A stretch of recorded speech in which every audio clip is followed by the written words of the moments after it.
Once, in the time before names, there lived a selkie child, born of sea foam and star thread. Her skin shimmered with the memory of waves, and her song could calm the storms or summon them. She belonged to the sea, the cold, eternal truth of it, and she was never meant to walk upon the land. But something happened. Perhaps it was the lure of a human song, or the whisper of a dream not her own. Perhaps it was trickery. No one remembers now. But she came ashore one twilight, her sealskin folded and hidden, tucked away where even she could not find it. She wandered inland, forgetting everything but the ache of absence. She walked with bare feet and a hollow chest, drawn by flickers of something she could not name, a scent she could almost recognize, a voice just beyond hearing. She did not know it then, but she had crossed into the realm of tornadoes. In this land, every person spun like a storm, some small and sudden, others vast and slow. Some glittered with light, others seethed with dark, and each one had a pull, a gravity. If you came too close, you were caught in the wind, your thoughts tangled, your footing lost.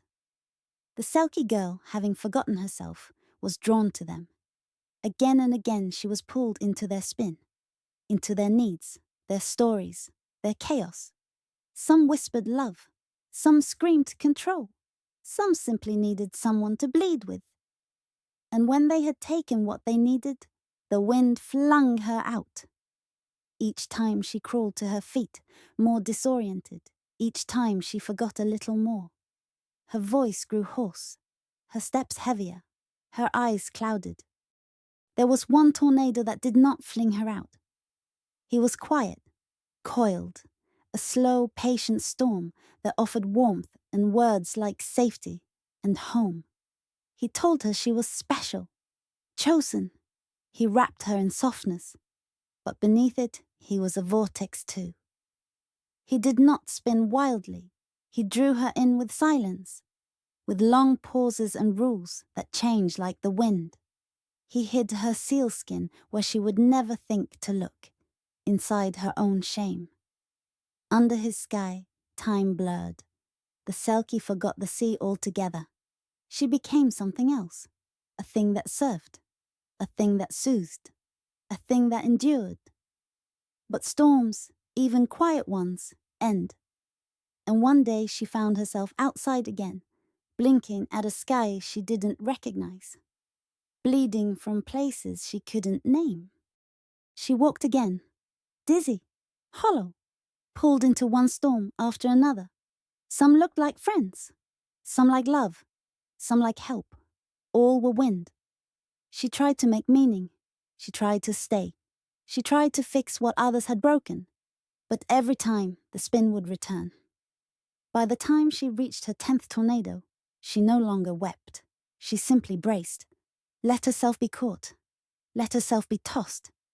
One rare dusk, she met another. She did not know why her heart stirred at the sight, why her breath caught, but something in her remembered. The other had wild hair and worn feet, eyes that had seen too many storms. And the two Selkies stood in silence, staring like strangers who almost knew how to speak. They did not remember the ocean, not clearly, but they remembered each other. They walked together for a while, shoulder to shoulder through the chaos. When one was pulled toward a whirlwind, the other pulled her back. When one faltered, the other stood firm. They shared no names, only a rhythm. But the tornado people do what tornado people do. They twisted their way in, tearing the sky, and tore the two Selkies apart. One flung far to the east, the other swallowed to the west. And that was a special thing, a rare, bright ache. For a Selkie with amnesia to meet another is a miracle. But miracles do not always last. And like the first, the other Selkie too would one day remember, and she would return to the sea. She reached the shore of the great ocean under the stars. The sky opened like an old memory. The waves whispered her name, not the name they gave her on land, but her first name, the name of salt and song. and she remembered. She remembered why none of it had ever felt quite right, why every embrace felt like capture, why every kindness came with a leash. She remembered she was sea-born. She stripped off the last borrowed name, shed the skin of survival, crawled into the ocean like a child into her mother's arms, and the ocean took her back. Now she swims in the deep where no storm can follow, but on windless nights, if you listen closely, you might hear her singing to you. Not for rescue, not for revenge, for remembrance, and maybe, just maybe, for others like her who have forgotten where they come from.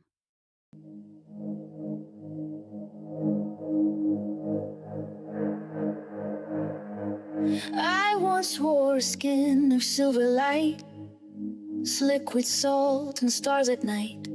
But I laid it down on a stranger's shore, and I forgot what it was for. They told me love, they told me fate. They pulled me in and called it grace. But every kiss was just a spin, and every vow wore paper thin. Now I sing beneath the storm, far from the fires where I was born. I was made of sea, not stone. I was never meant to walk alone. The waves remember who I am, though I forgot the ocean's plan. Now I return, no longer torn, to the song beneath the storm.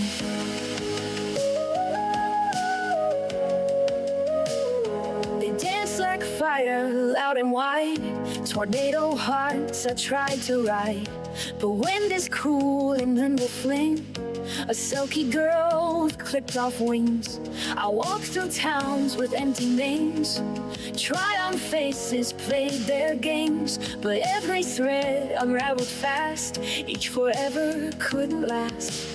So I sing beneath the storm of the names I wore, the shapes I formed. I was spun and flung and used and lost, but the sea has room for every cost. And now I hear it call me home, where I can sink and be alone and rest at last, where I was sworn to the song beneath the storm.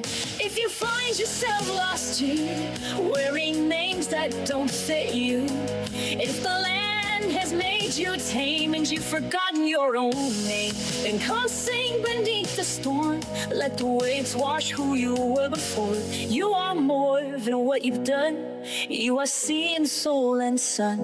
Lay your borrowed skin aside. Come and swim, come and hide. We are many, we are one, but we still sing beneath the storm.